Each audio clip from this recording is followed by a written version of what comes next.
আমরা নাচ দেখলাম, গান শুনলাম, এখন আমরা কবিতাতে ফিরে যাই। কবি শামসুর রহমানের কখনো আমার মাকে কবিতা বাংলা বেতারের বিশিষ্ট উপস্থাপক মনির কাদের।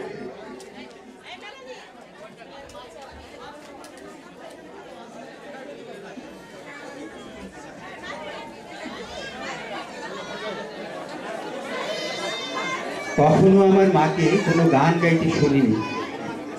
সেই কবে শিশু রাতে ঘুম পাড়ানিয়া গান গেয়ে আমাকে কখনো ঘুম পাড়াতেন কিনা আজ মনেই পড়ে না। যখন শরীরে তার বসন্তের সম্ভার আসেনি,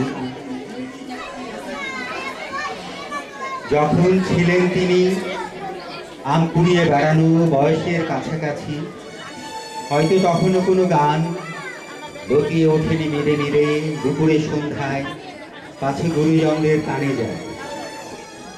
এবং স্বামীর সংসারে এসেও মা সারাক্ষণ ছিলেন নিশ্চুপ, বড় বেশি নেপথ্যচারী।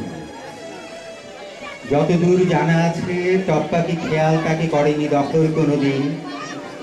মাছ কোটা কিংবা হলুদ বাটার ফাঁকে অথবা বিকেল বেলায় নিকিয়ে উঠুন, ধুয়ে মুছে বাসন কোষণ, সেলাইয়ের কলে ঝুঁকে আলনায় ঝুলিয়ে কাপড়, ছেঁড়া শার্টে ঋতুকর্ণে মেতে আমাকে খেলার মাঠে পাঠিয়ে আদরে অবসরে চুল বাঁধবার ছলে কোনো গান গেয়েছেন কিনা এতকাল কাছাকাছি আছি তবু জানতে পারি। যেন তিনি সব গান দুঃখ জাগানিয়া কোনো কাঠের সিন্ধুকে রেখেছেন বন্ধ করে আজীবন। এখন তাদের গ্রন্থিল শরীর থেকে কালে ভদ্রে সুর নয়, শুধু ন্যাপথলিনের তীব্র ঘ্রাণ ভেসে আসে। সবাইকে আন্তরিক ধন্যবাদ।